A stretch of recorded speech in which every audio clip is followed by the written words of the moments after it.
కట్టుకున్న భార్యను అపురూపంగా చూసుకోవలసిన అత్తగారింట్లో వేధింపులు అధికం కావడంతో ఓ ఇల్లాలు ఇంటి ముందు బైఠాయించి ధర్నాకు దిగింది.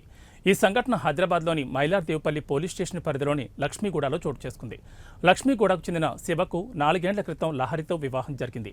దంపతులిద్దరూ కొంతకాలం అన్యోన్యంగా ఉన్నప్పటికీ ఆ తర్వాత గొడవలు ప్రారంభమయ్యాయి.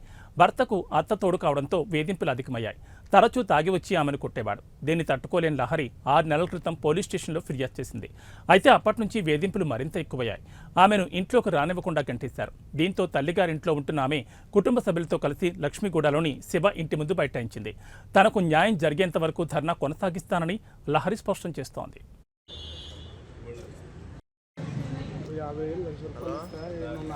అమ్మాయి పెళ్లి చేసుకుని 4 సంవత్సరాలు అవుతుంది. 8 నెలలుగా కాస్త హరాస్మెంట్ చేస్తున్నాడు మా అల్లుడు గారు.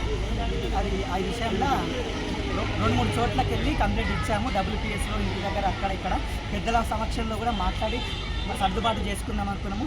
దేనికి వీళ్ళు ఎటువంటి రెస్పాన్స్ ఇవ్వకపోవడంతో అయినా మా అమ్మాయిని ఒక దగ్గర చేర్చాలనే ఆలోచనతో వచ్చాము. ఇప్పటికి కూడా ఎటువంటి ఏది లేదు. బట్ ఏంటంటే పొద్దున వచ్చిన కారణం కూడా మేము వాళ్ళని మాట్లాడడానికే వచ్చాము. వాళ్ళు వేరే మాటలు దుర్విషయాలు ఆడి కొంచెం ఘర్షణ జరగడానికి కారణం జరిగింది. ఇప్పుడు పోలీస్ స్టేషన్కి వచ్చి అంటే మీ ఫైనల్గా మీకు ఏం జరగాలంటే ఏం జరగాలనుకుంటున్నారు? న్యాయం జరగాలి. మా చెల్లె మా బావ కలిసి ఉండాలి. మాకు కావాల్సింది అది. వేరే తాగాడు కానీ సైకో లెక్క సైకో చేసి కొడతానే ఉంటాడు. ఏమైనా ఎదురు మాట్లాడినా కొడతాడు. ఏం చేసినా కూడా కొడతాడు, చేస్తాడు. అట్లా హరాస్మెంట్ తట్టుకు